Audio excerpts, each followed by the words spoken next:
അപ്പോൾ അടുത്തിനിയുള്ളത് ഡീഗ്രേഡഡ് സിസ്റ്റത്തിൻ്റെ മാർക്കോവിയൻ അനാലിസിസ് ആണ്. എന്ന് പറഞ്ഞാൽ നമുക്കിപ്പോൾ ഒരൊറ്റ കോമ്പണൻ്റ് ഇപ്പോൾ ഉള്ളൂ. ഒരൊറ്റ കോമ്പണൻ്റ് ആദ്യം സ്റ്റേറ്റ് 1 അതെന്ന് പറഞ്ഞാൽ ആ കോമ്പണൻ്റ് നോർമലായിട്ട് ഓപ്പറേറ്റ് ചെയ്തുകൊണ്ടിരിക്കുകയാണ്. സ്റ്റേറ്റ് 2 എന്ന് പറഞ്ഞാൽ അത് ഡീഗ്രേഡായി, പക്ഷേ ഇപ്പോഴും വർക്കിംഗ് ആണ്, പക്ഷേ ഡീഗ്രേഡായി, അത്ര നല്ല രീതിയിൽ വർക്ക് ചെയ്യുന്നില്ല. മൂന്നാമത്തെ സ്റ്റേറ്റ് സാധനം അടിച്ചുപോയി. അപ്പോൾ നമുക്ക് അങ്ങനത്തെ 3 സ്റ്റേറ്റാണ് ഒറ്റ കോമ്പണൻ്റ് ഉള്ളത്. അതാണ് ഡീഗ്രേഡഡ് സിസ്റ്റത്തിൻ്റെ മാർക്കോവിയൻ അനാലിസിസ്.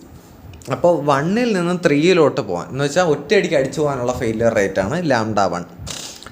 പക്ഷേ നോർമലായിട്ട് ഇരിക്കുന്ന സാധനം ഡീഗ്രേഡ് ആവാനുള്ള റേറ്റാണ് λ2.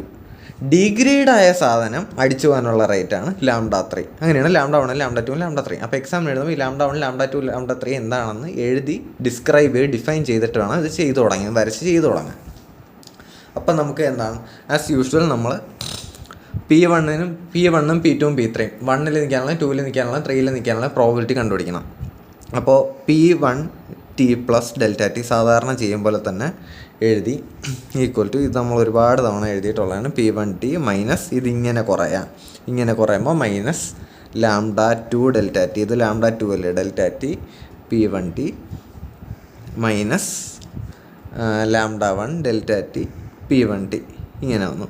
എന്നിട്ട് നമ്മൾ നേരത്തെ ചെയ്ത പോലെ തന്നെ ഇത് അറേഞ്ച് ചെയ്ത് എല്ലാം ചെയ്യുമ്പോൾ ഇത് ഒരുപാട് തവണ കിട്ടിയിട്ടുള്ള റിസൾട്ടാണ്. ഇതിലും സെയിം റിസൾട്ടാണ്, സെയിം പ്രൊസീജിയറാണ്.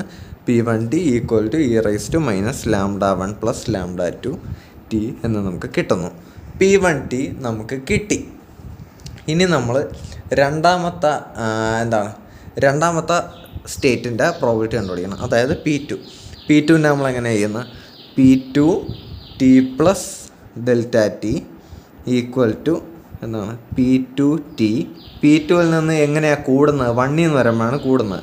അപ്പോൾ λ2 ∆T P1T 2ൽ നിന്ന് എങ്ങനെയാണ് കുറയുന്നത്, 3യിലോട്ട് പോകുമ്പോൾ. അപ്പോൾ മൈനസ് λ3 ∆T P2T ഇങ്ങനെയാണ് വരുന്നത്, 2ൽ നിന്ന് 3യിലോട്ട് പോകുമ്പോൾ അല്ലേ. അത് കിട്ടി. അത് കഴിഞ്ഞ് നമ്മൾ യൂഷ്വലി ചെയ്യുന്ന പോലെ തന്നെ എന്താണ് ∆T → 0 കൊടുത്ത് ഇത് ഇപ്പുറത്ത് കൊണ്ടുവരുന്നു. അപ്പോൾ dP2 equal to P2 of T എന്നൊക്കെ എഴുതാം, കുഴപ്പമില്ല. അല്ല, ഡിക്ക് എഴുതരുത്, മറ്റേ എഴുതാം. dP2 ഈക്വൽ ടു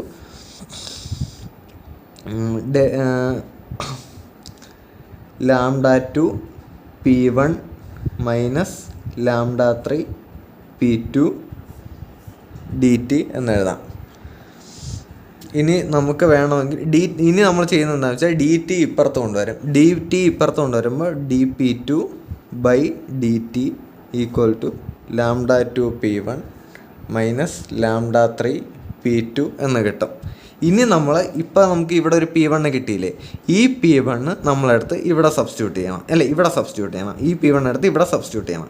ഇവിടെ സബ്സ്റ്റിറ്റ്യൂട്ട് ചെയ്തിട്ട് ഇത് ഇൻ്റഗ്രേറ്റ് ചെയ്തിട്ട് നമ്മൾ P2ൻ്റെ വാല്യൂ കണ്ടുപിടിക്കണം. പിന്നെ ഇത് കോംപ്ലിക്കേറ്റഡ് ആയിട്ടുള്ള ഇൻ്റഗ്രേഷനാണ്, റിസൾട്ട് അറിഞ്ഞിരിക്കുക.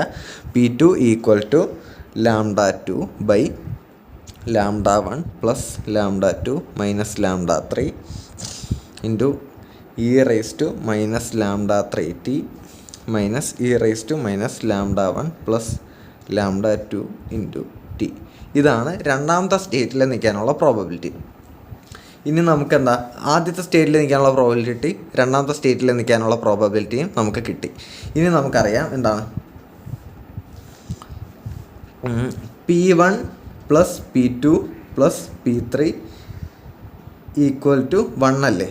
അപ്പോൾ ഇതിൽ നിന്ന് P1 നമുക്കറിയാം, P2 നമുക്കറിയാം, P3 നമുക്ക് കണ്ടുപിടിക്കാം. അങ്ങനെയാണ് നമ്മൾ P3 കണ്ടുപിടിക്കുന്നത്.